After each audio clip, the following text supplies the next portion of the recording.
Have you ever noticed how in movies, when a character is feeling down, sad, stressed, or anxious, they often reach for a tub of ice cream? It's a classic scene that many of us can relate to, since for many of us, food is the go-to solution for feeling better. Did you know that we learn to see food as comfort very early in our lives? As babies, we were often comforted with food. Think about it, what would happen when we would cry?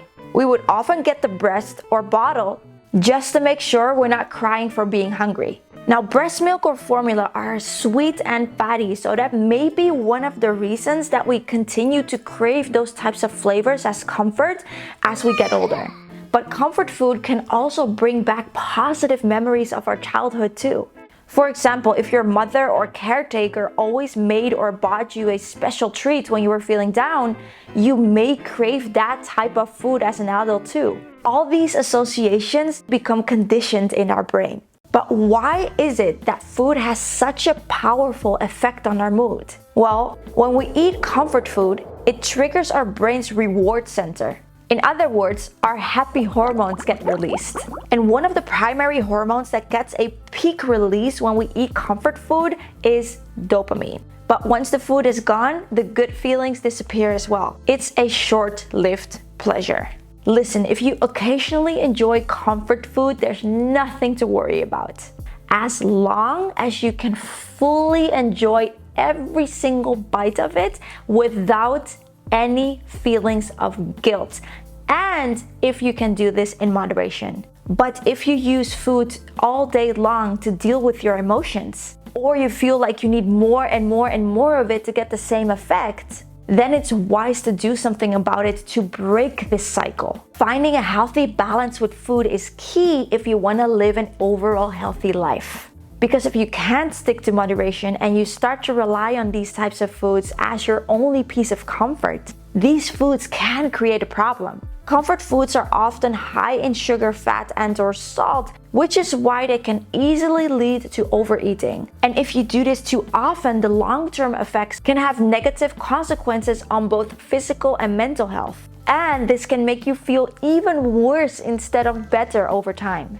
If you want to minimize your snacking for comfort behavior, then here's a hack that will completely change the game. But first, it's important to try to understand why you're feeling uncomfortable, anxious, or sad. If you can understand the underlying reason for your mood and you know how to fix it, you probably won't need that food anymore, or at least not as often.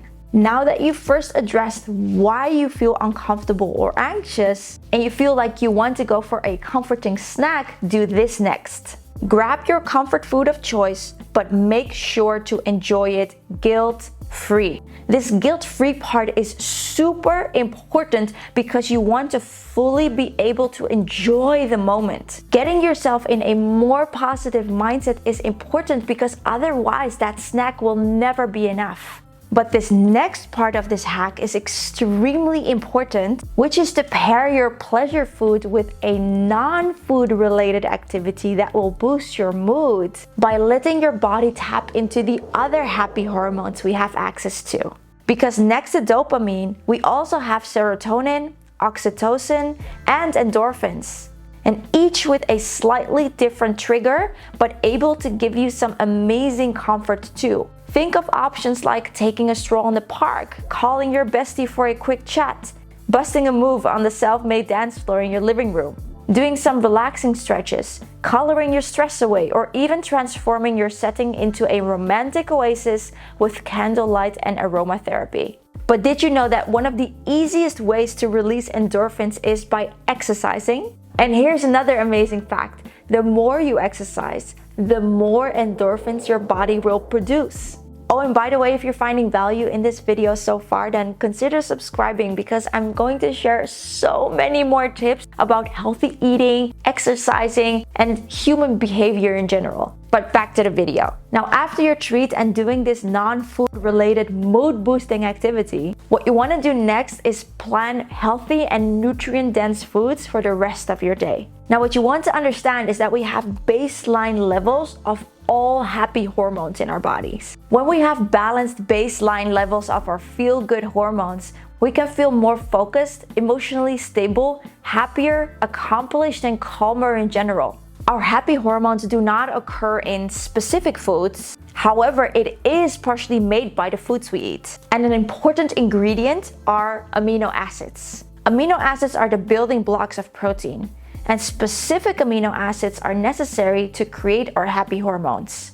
And we can find these specific amino acids in high-quality protein foods like fish, eggs, soy products, but you'll also find these amino acids in chocolate, spinach, oats, and lentils. What we can conclude here is that protein, which is made out of these amino acids, seems to play an important role as an ingredient when you're trying to balance your feel-good hormones. So in other words, if you want to help your body produce these feel-good hormones and have balanced baseline levels, then eating foods that contain high amounts of amino acids is important. But next to protein, we also need B vitamins and other micronutrients to help the body convert these amino acids into these hormones. Foods that are high in B vitamins and other important micronutrients like magnesium are whole grains, legumes, leafy greens, and protein foods like fish, eggs, chicken, and tofu. If you eat a healthy and balanced diet, including these foods in general,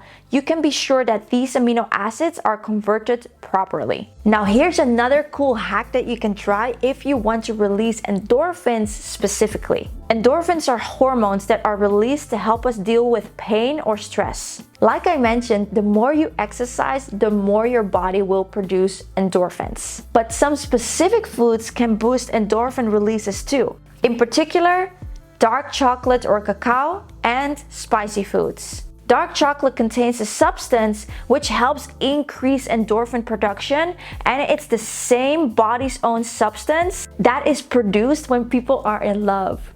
But did you know our body will react to the painful heat we get while eating spicy foods? As a reaction, our body will respond with an endorphin rush because it's trying to negate the pain coming from spicy foods. But listen, choosing to eat well-balanced meals are also naturally mood-boosting in general. Apart from the nutrients they give us to make our happy hormones, having well-balanced meals can help us feel accomplished and energized. But also, well-balanced meals are colorful. And did you know colorful foods can boost our moods because bright and vibrant colors are visually appealing and can stimulate our senses, making us feel more excited and positive? And that is why my next tip is to experiment with healthier versions of your current comfort meals to stimulate your senses. All you need to do is incorporate nutrient-dense ingredients such as vegetables, whole grains, and lean protein.